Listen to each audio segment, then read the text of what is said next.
Caro Valerio Morini, un saluto intanto dalla Gudo Terror e dal direttore. Ciao Valerio, ciao Vale. Ciao Valerio, ciao. Allora, sì, noi ti aspettavamo. Loro aspettavano te, invece sono venuto io perché sennò non se ne veniva fuori. Sennò qua sai che io ho i tempi contati, per cui cosa abbiamo fatto?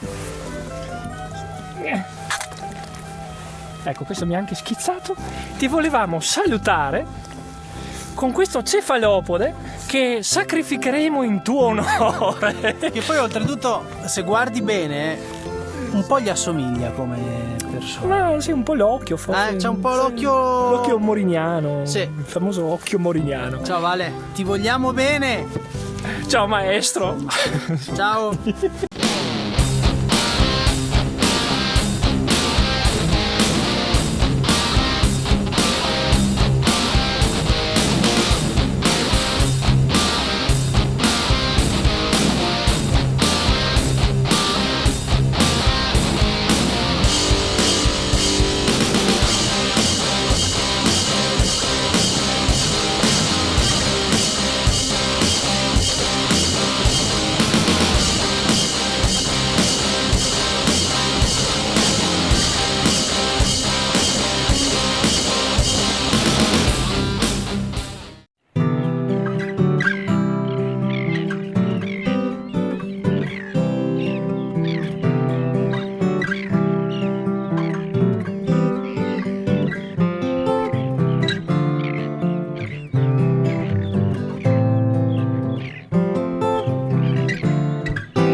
Ciao a tutti amici della Gudo Terror. Dicembre è arrivato e ha portato con sé freddo e maltempo. Le nostre sessioni di pesca calano drasticamente, come le nostre catture.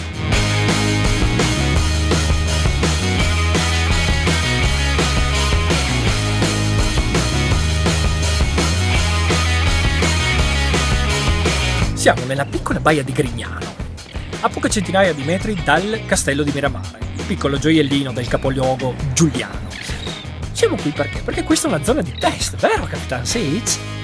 Sì, vero Alex, facciamo 4 lanci qua, vediamo se i calamari sono già arrivati sotto costa e se ne vale la pena partiamo con la nostra Gudo Boat.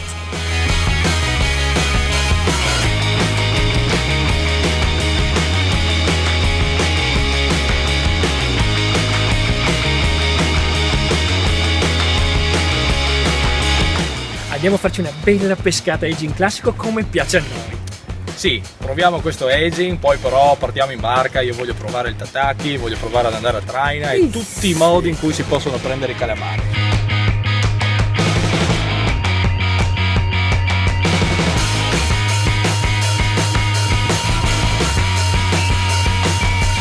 Boh, dai Alex, basta perdere tempo che ci scappa da pescare. Il nostro test inizia al tramonto, momento topico per questo tipo di pesca. Il setup che utilizzeremo è molto semplice, canna da spinning non troppo leggera che ci permette di lanciare fino a 30 grammi, il peso dell'edge più l'eventuale piombo. Montiamo in bobina un trecciato da 15 libre per aumentare la distanza di lancio ma anche la sensibilità, un piombo finale da 10 a 20 grammi e un singolo edge attaccato ad un bracciolo di 5, massimo 10 cm. Le catture non tardano ad arrivare, ma vediamo in dettaglio le nostre prede. Il calamaro, o l'oligo vulgaris, mollusco cefalopode decapode diffuso in tutto il Mediterraneo. Come le seppie è armato di 8 piccoli tentacoli più una coppia più lunga che usa per cacciare e che stroflette in maniera rapidissima per catturare le proprie prede o per l'accoppiamento. A differenza delle seppie non ha una conchiglia ma presenta una flebile struttura interna trasparente detta gladio. Il mantello è ricoperto da cromatofori che gli permettono di cambiare di colore in funzione dell'ambiente circostante o nel caso di eventuali pericoli. Si muove con un motore a propulsione grazie al sifone che gli permette di respirare, di riempirsi e svuotarsi d'acqua per spostarsi a vari livelli di profondità e per spruzzare il nero in caso di pericolo. Si nutre prevalentemente di notte e il periodo migliore per catturarlo è l'inverno. La seppia comune o seppia officinalis è un mollusco diffuso in tutto il Mediterraneo, è un cefalopode come il calamaro dotato di 10 tentacoli. La sua conchiglia si trova all'interno e viene volgarmente chiamata osso di seppia. La sua bocca è armata di un becco molto duro simile a quello di un pappagallo ed è un predatore ultramimetico. La sua livrea cambia costantemente grazie ai cromatofori di cui è ricoperta. Si nutre di crostacei e piccoli pesciolini. Il periodo migliore per pescarle da riva è la primavera, quando si avvicinano alle coste per riprodursi. Il moscardino o eledone moscata è una specie di polpo, fa sempre parte della famiglia dei cefalopodi ed è molto diffuso nei bassi fondali. Preferisce i substrati aspri e rocciosi come le prismate che si trovano qui a Grignano. È privo di endoesoscheletro e infatti può prendere qualsiasi forma e passare attraverso cunicoli molto stretti tra le rocce. Anche il moscardino ha una grande capacità mimetica, ha sempre 8 tentacoli sui quali presenta una sola fila di ventose particolare che lo distingue dal polpo che ne presenta 2. È armato con un forte becco con il quale rompe i gusci dei crostacei e delle conchiglie di cui si nutre. Vive pochissimo, al massimo 1 anno e mezzo. Bene, i cefalopodi sono presenti. Prendiamo la nostra fida Gudoboat e con le prime luci dell'alba raggiungiamo il nostro solito spot sotto la costiera triestina, dove iniziare con un po' di sano aging dalla barca. Dopo un'ora e con il sole già alto non abbiamo ancora preso niente, tranne una cattura singolare che non rientrava decisamente nei nostri target. Cos'hai preso, Capitano Sitch? Tutto meno che i calamari. Ma stavamo andando a aging, a calamari e seppia, abbiamo preso questa. Ma che giornata è? Guarda, guarda.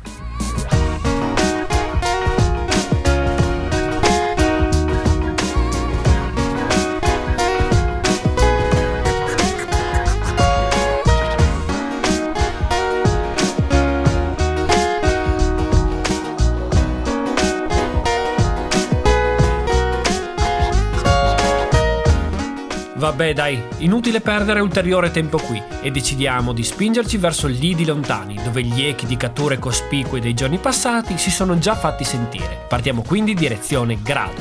La sfortuna che ci ha accompagnato quest'anno sembra non volerci lasciare e infatti, men che non si dica, ci ritroviamo nel bel mezzo della sbruma più fitta. Tanto per capirci, visibilità minima, meno di 30 metri. Non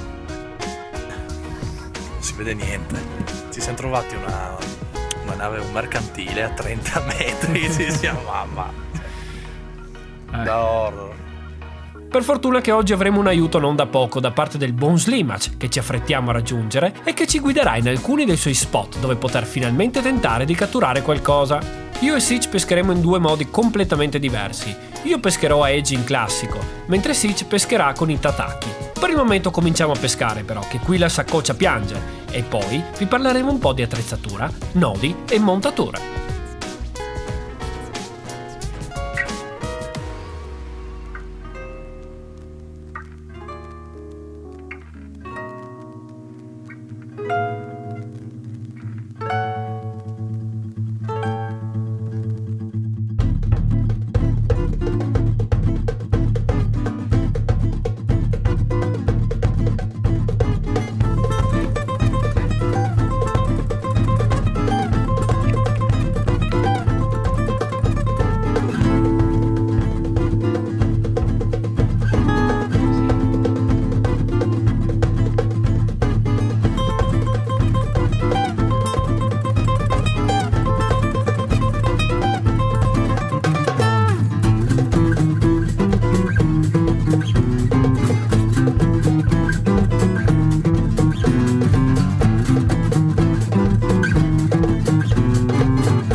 continuiamo a pescare ci siamo resi conto di un particolare che effettivamente fa una grossa differenza.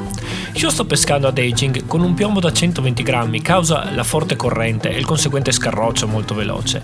Ho solo 2 agi vicini al piombo e lancio a circa 10-15 metri dalla barca, sicuramente appoggiato sul fondo.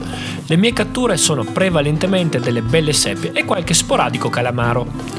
Capitan Sitch invece pesca sulla verticale della barca, con i tataki, coprendo una verticale d'acqua maggiore, avendo innescati 3 artificiali, decisamente più staccati dal piombo, e sta facendo una vera e propria razzia di calamari. Vediamo dunque come basti di poco, magari mezzo metro, variare l'altezza dei nostri artificiali per vedere dei risultati decisamente diversi.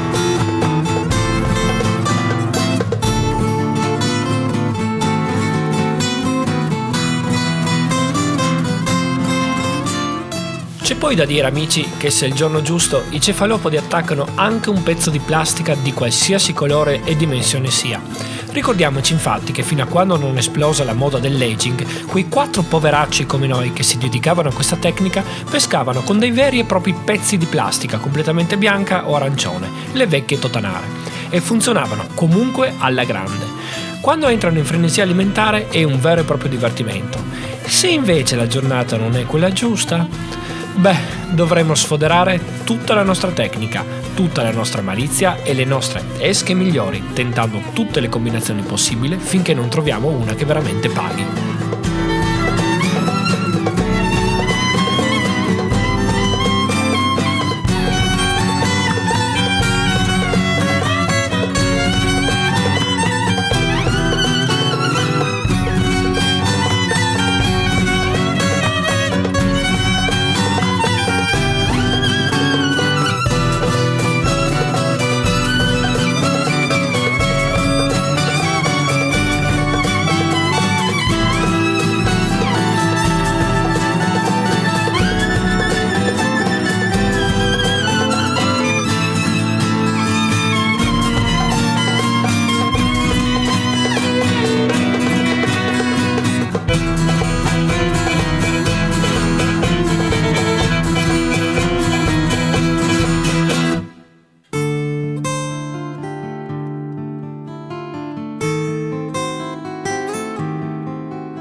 Il mondo dell'aging ha subito un'impennata non da poco negli ultimi anni. Troviamo infatti in commercio una vastità di soluzioni per tutti i gusti e soprattutto per tutte le tasche, passando da prodotti ben realizzati e costosi come ad esempio quelli dei Yamashita o Heracles, fino a prodotti molto più economici come quelli dell'Olympus. In realtà vi dirò che a livello di catture non abbiamo visto tutta questa differenza tra gli uni e gli altri.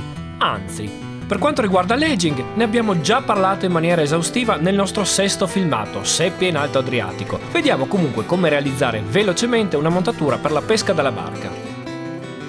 Prepariamo prima di tutto il bracciolo di circa 20-30 cm che uniremo al trave e al quale collegheremo con un semplice clinch una clip che ci permetterà di variare artificiale più volte durante la nostra sessione di pesca. Ora dobbiamo collegare il bracciolo al nostro trave. Per una corretta e migliore azione di pesca dovremo calcolare la giusta distanza in modo che i 4-5 cm massimo del terminale più la lunghezza dell'artificiale siano inferiori alla distanza tra il collegamento ed il piombo finale. Il nodo di giunzione è davvero banale, consiste nel creare un'asola con entrambi i fili ripassandoli 3 volte. Alla fine succhiamo il nodo e il risultato finale che vogliamo raggiungere è questo. In alternativa si può anche per il piombo finale utilizzare una clip in modo da poter variare anche il peso in base allo scarroccio. Nella puntata precedente infatti usavamo 10 o 20 grammi per pescare a duino, qui a grado invece lo scarroccio ci obbliga a pescare con almeno 80-100 grammi. Bene, la nebbia porta bene. L'azione di pesca è la solita, ci mettiamo a scarroccio e facciamo scendere le nostre esche fino sul fondale per poi animarle a intervalli irregolari con degli strattoni che simulino un gamberetto o un pesciolino. Io non uso mai più di 2 artificiali sullo stesso trave e di solito metto il più piccolo e magari più chiaro più in basso e il più grande e magari più scuro più in alto. Ricordatevi inoltre che non esiste l'equazione perfetta e bisogna cambiare più volte colorazione e schema fino a trovare quello che in quel determinato giorno paga. Alla fine Per quanto riguarda il mondo dei tataki, parliamo di un universo di soluzioni diverse: morbidi siliconici e rivestiti in seta per calamari sospettosi, rigidi e rivestiti per una pesca più tradizionale, con 1 o 2 cestelli, in plastica trasparente per assomigliare di più a un gamberetto, eccetera eccetera eccetera. Per quanto riguarda le dimensioni dell'Eiji, più il calamaro aggressivo, più utilizzeremo esche grandi. Mano a mano scenderemo con le misure quando le boccate saranno minori. La differenza tra l'aging e i tataki sta tutta nel movimento che daremo ai nostri artificiali. Facciamocelo spiegare meglio da Capitano Sitch. Allora, qui stiamo usando i tataki. Praticamente non è altro che una serie di piccoli artificialini con i cestelli per calamari in serie 3, 4, 5. Usiamo un piombo da 100 grammi perché si scaroccia un po' velocemente, e l'azione non è altro che calare le esche sul fondo, recuperare di mezzo metro, 1 metro, ed iniziare a muovere sempre. Questo sempre deve essere continuo il movimento. Diamo un po' di colpettini e veniamo su e torniamo giù molto lentamente. Molte volte già nella discesa si attaccano i calamari. Bene, Capitano Sitch, cominci a starmi sulle scatole, Cioè, adesso io non prendo più niente, sono solo che ti filmo. Sì. Lo stai facendo apposta. Non più solo charter. Ma ecco che i tataki stanno dando ottimi risultati, devo dire. Già, ecco qua un altro. Stessa scena di prima, però insomma. Penserà che facciamo le scene. Voi penserete che facciamo le stesse scene, ma abbiamo poco spazio per l'inquadratura. Vediamo ora come costruire una montatura per tataki in modo semplice e veloce. Inseriamo il tataki, o la clip in questo caso, sul terminale e creiamo un'asola principale per iniziare il nostro dropper loop. Rigiriamo il filo 3-4 volte su se stesso e poi, con l'aiuto delle dita, formiamo un'altra piccola asola al centro che terremo ferma, mentre chiuderemo il nodo con altri 3-4 giri. A questo punto facciamo passare la clip dentro l'asola più piccola e assucchiamo il nodo. Dovremmo ripetere la stessa operazione per il numero di artificiali che vogliamo collegare. Il risultato finale sarà questa lenza composta. Lasceremo più o meno 30-40 cm tra un artificiale e l'altro. Più artificiale aggiungeremo, più verticale d'acqua potremo coprire. Invece di collegare direttamente i tataki al trave, è preferibile collegare le clip per poter poi variare durante l'azione di pesca colore e dimensione secondo necessità.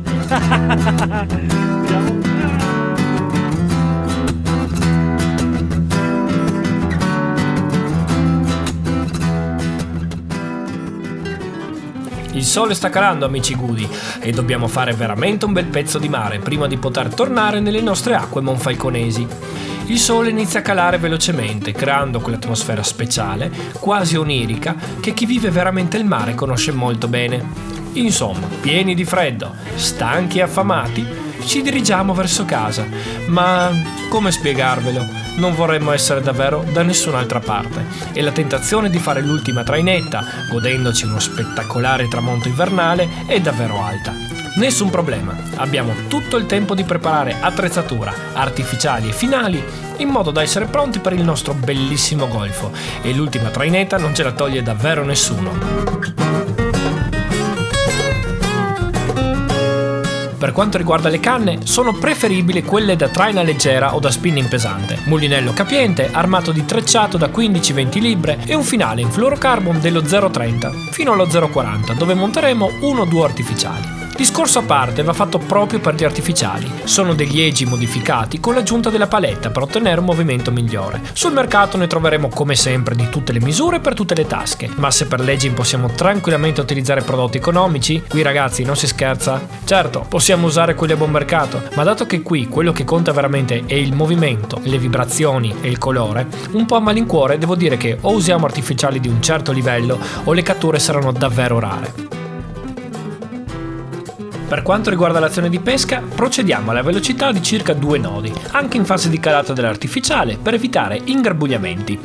Lasciamo andare circa 15-20 metri che corrispondono più o meno allo spezzone finale di fluorocarbon, poi andiamo a inserire il piombo in linea. Per il nostro golfo, abbastanza basso, montiamo piombi da 40-50 grammi per gli strati superficiali, 80-100 grammi per gli strati intermedi e 120-150 grammi per cercare il fondo. A questo punto lasciamo ancora una ventina di metri di trecciato ed inizia la nostra traina. Attenzione, Trainare non significa andare avanti e indietro a caso, significa una fine ricerca con l'ecoscandaglio dei branchi, significa provare varie combinazioni di colori, di direzione, di velocità, fino a quando non si trova l'equazione perfetta che per quel preciso giorno e solo per quello andrà bene. E allora, se avremo fatto tutto quanto in modo corretto, avremo il nostro premio.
Bea, l'ultimo calamaro della giornata.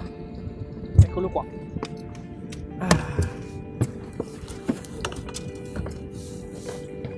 Lo so che non sei pronto per spruzzarmi. Cerca di essere magnanimo.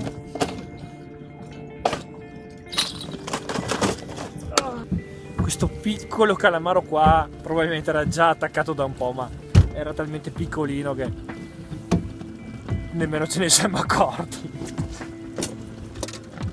Ok, abbiamo provato alla fine oggi un po' di tutto.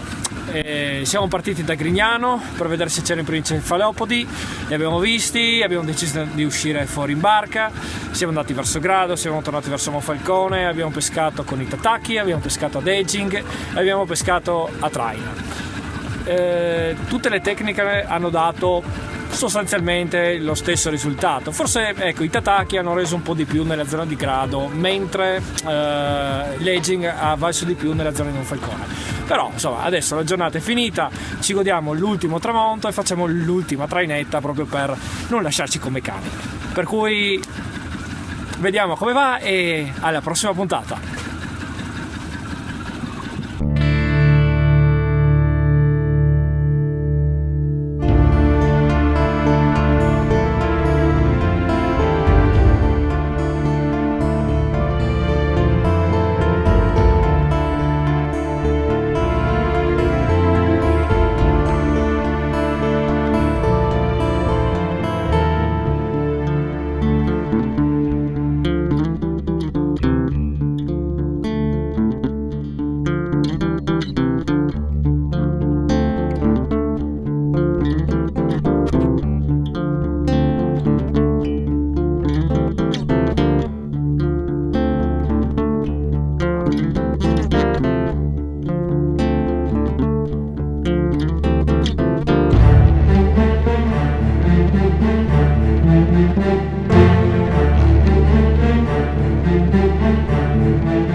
Yeah.